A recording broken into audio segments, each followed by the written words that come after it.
Supreme রায় যোগ্য চাকরিহারাদের নয়া আবেদন। সরকারি কর্মীরা ফেরত যেতে পারবেন পুরনো দফতরে। সুপ্রিম রায়ের ভিত্তিতে নয়া আবেদন। চাকরিহারাদের শিক্ষা দপ্তরে কয়েক হাজার আবেদনপত্র জমা। সুপ্রিম রায় যোগ্য চাকরিহারাদের নয়া আবেদন। বিস্তারিত জানবো আমরা, টেলিফোন লাইনে রয়েছেন আমাদের প্রতিনিধি রেশমি দাস। রেশমি,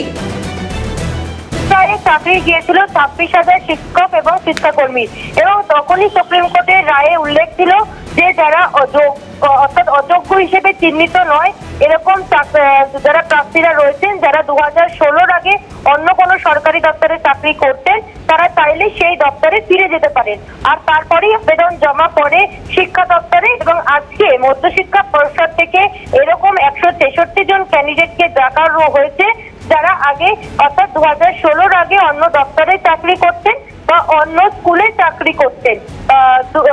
অর্থাৎ 2016 আগে যে পরীক্ষা হয়েছিল সেই প্যানেলে তারা চাকরি করতেন, এবং তাদেরকে রেকমেন্ডেশন তুলে দেওয়া হয়। অর্থাৎ প্রথম পর্যায়ে আজকে 163 জনকে রেকমেন্ডেশন দেওয়া হয়, এবং 8টি টেবিল ছিল, 8টি টেবিলের মধ্যে 163 জনকে ভাগ করে দেওয়া হয়। যদিও এটা নিয়েও কিন্তু অসন্তোষ সৃষ্টি হয়েছে প্রার্থীদের মধ্যে, কারণ প্রার্থীরা জানাচ্ছেন যে তারা যেই স্কুলে চাকরি করতেন 2016 আগে, অনেক প্রার্থী তারা কেউ প্রাইমারিতে চাকরি করতেন, কি প্রাইমারিতে নয় এসএসসিতে অর্থাৎ নবম থেকে দ্বাদশ শ্রেণীতে চাকরি করতেন অন্য স্কুলে 2016 আগে। 2016 আগে পরীক্ষা হয়েছিল সেই প্যানেলে, কিন্তু তাদেরকে আরো দূরবর্তী স্কুলে পাঠিয়ে দেওয়া হচ্ছে, যা নিয়ে তাদের মধ্যে একটা অসন্তোষ তৈরি হয়েছে।